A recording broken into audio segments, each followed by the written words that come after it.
रुई का दान देने से जीवन में यमदूतों से भय नहीं होता।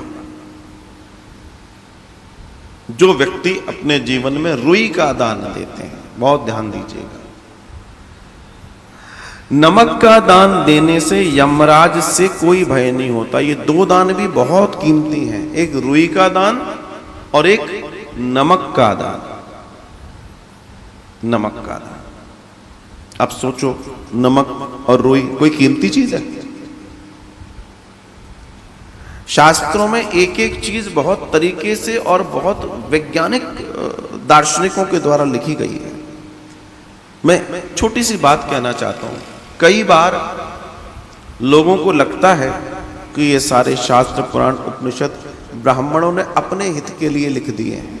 मैं बड़ी दोनों बातें कर रहा हूं।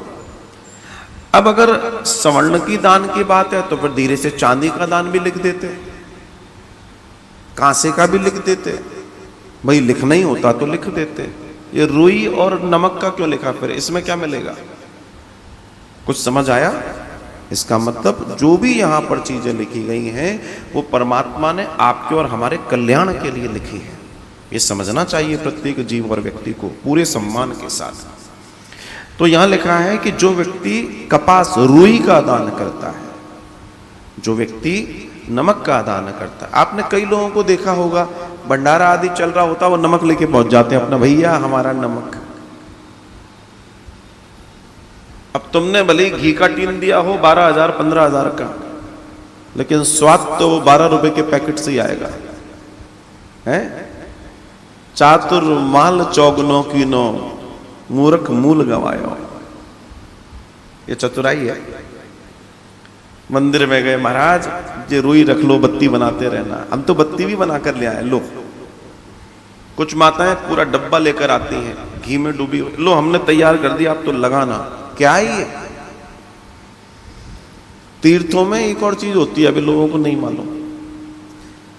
जो लोग चारों धाम करते हैं, चारों धाम, और मान लो वो रामेश्वर आदि गए नौका विहार के लिए, और मान लो आगे वो नौका से जाते हैं, तो कई लोग चारों धाम करके जब लौटते हैं तो इतने इतने चतुर हैं, स्पेशली उनमें मारवाड़ी, असली बनियो मारवाड़ी।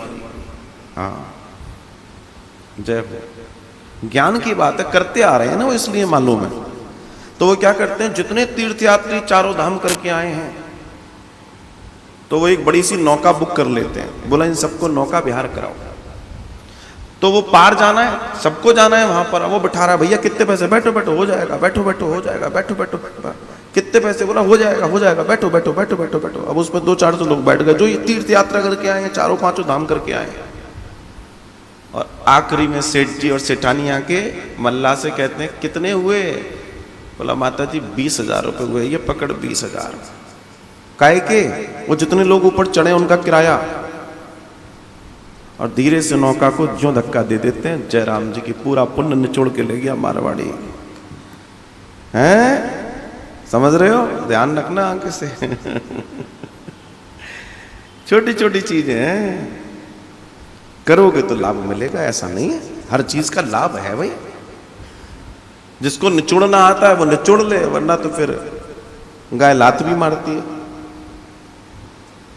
लिखा है सप्त धान्य प्रदारेण प्रीतो धर्म ध्वजो भवेत तुष्टा भवन्ति यन्ने अपि त्रिषु दारेष्ट दृष्टिता। अर्थात जो व्यक्ति सप्त धान्य के दान में धर्म ध्वज और यमपुरी के तीनों द्वारा स्थित द्वारपाल प्रसन्न होते हैं, जो जो भी वहां के द्वारपाल हैं वो इस दान से प्रसन्न होते हैं। तो क्या है ये? दान। और सुनो, किन चीजों का दान आपको करना चाहिए अपने जीवन में? धान का करना चाहिए, जौ का करना चाहिए, गेहूं का करना चाहिए, मूंग का करना चाहिए, माघ जो उड़द होती है ना उसका करना चाहिए, प्रियंगु, काकुन या कंगुनी भी बोलते हैं उसको, और सातवां है चना। चना ये सप्त धान्य कहे गए हैं। अर्थात इनका दान भी व्यक्ति को अपने जीवन में अवश्य ही अवश्य करना चाहिए। YouTube पर सब सेव रहेगा, आराम से सुनते रहना। सतपात्र को विधि पूर्वक गौचर्म परिमित भूमि का दान देने से मनुष्य ब्रह्म हत्या के पाप से मुक्त होकर पवित्र हो जाता है, ऐसा दिव्य दृष्टि वाले मुनियों का कथन है। ध्यान रखें, दान भी किसको देना है? सतपात्र को। ये नहीं कि नहीं बोला था दे दो किसी को भी, चलो जो होगा सो होगा। इस चीज का भी समझना बहुत जरूरी है।